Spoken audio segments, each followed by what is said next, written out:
আমি জানি এখন কিন্তু সবাই খুব সহজেই চিলি চিকেন বানিয়ে ফেলতে পারে, তবে আজকে যে আমি রেসিপিটা শেয়ার করব এটা হচ্ছে গ্রিন চিলি চিকেন।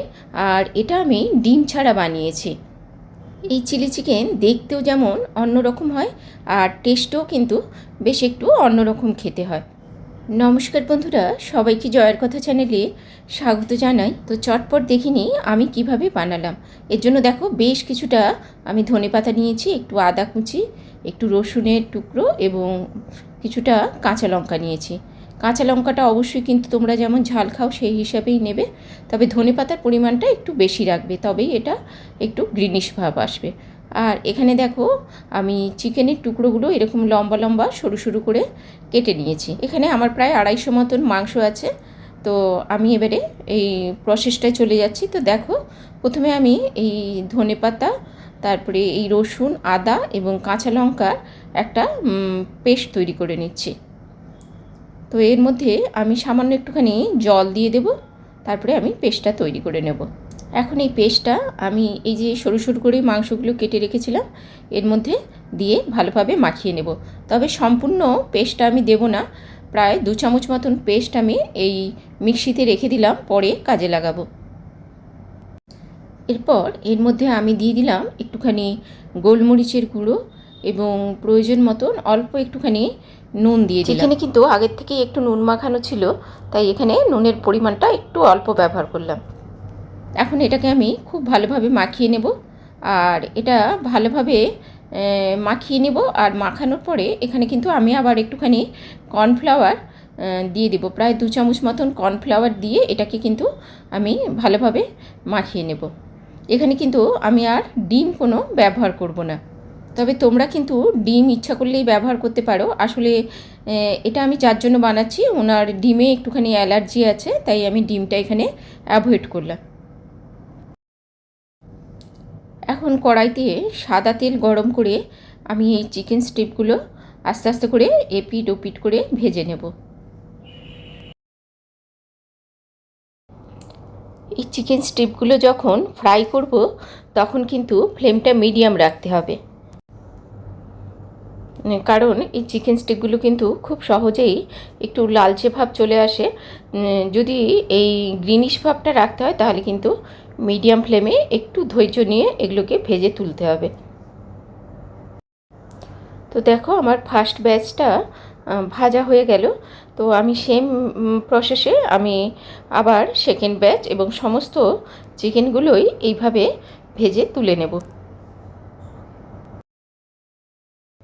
চিকেনগুলো ভাজতে ভাজতে দেখো অন্যদিকে আমি হাফ চামচ মতন কর্নফ্লাওয়ার অল্প একটুখানি জল দিয়ে গুলিয়ে রাখলাম। এদিকে দেখো আমার সমস্ত চিকেনগুলো কিন্তু ভাজা হয়ে গেছে এবং দেখতেই পাচ্ছ একটু সবুজ সবুজ কালারও আছে। আর এইরকম কালার থাকলেই কিন্তু এই রেসিপিটা দেখতে ভালো লাগে।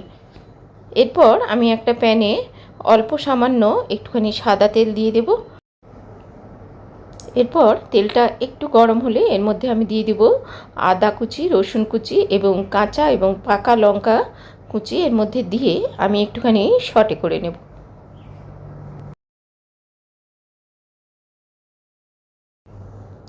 এগুলো একটু ভাজা ভাজা হয়ে এলে এইভাবে আমি দেখো ক্যাপসিকাম এবং পেঁয়াজের সরু সরু করে টুকরো করে নিয়েছি, এগুলো এর মধ্যে এখন আমি ভেজে নেব। আচ্ছা, এই সময় কিন্তু ফ্লেমটা হাই রাখতে হবে। হাই ফ্লেমেই কিন্তু এইভাবে এগুলোকে একটু নাড়াচাড়া করে নেব।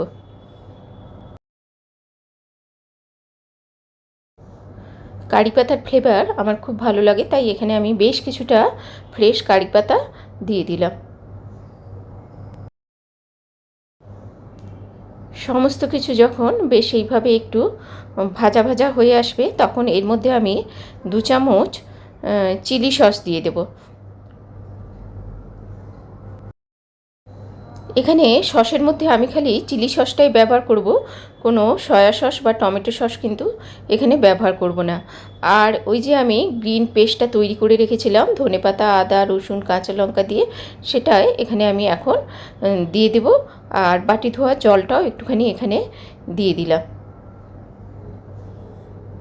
এরপর প্রয়োজন মতন অল্প একটুখানি নুন এবং একটুখানি টেস্টে ব্যালেন্স আনার জন্য অল্প একটুখানি চিনি দিলাম।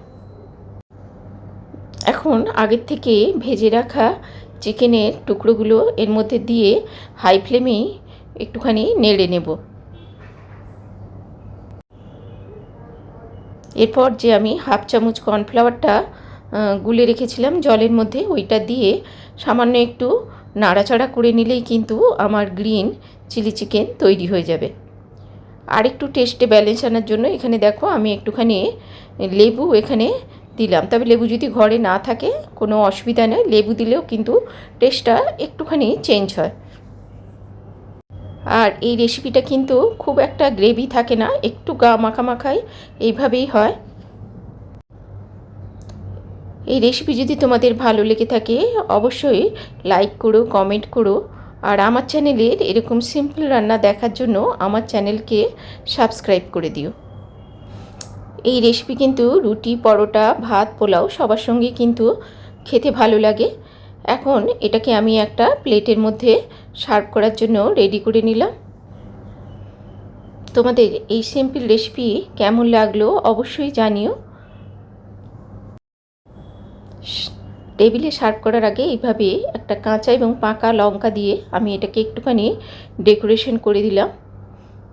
সবাই ভালো থেকো, সুস্থ থেকো, আর এতক্ষণ সাথে থাকার জন্য সবাইকে অনেক অনেক ধন্যবাদ।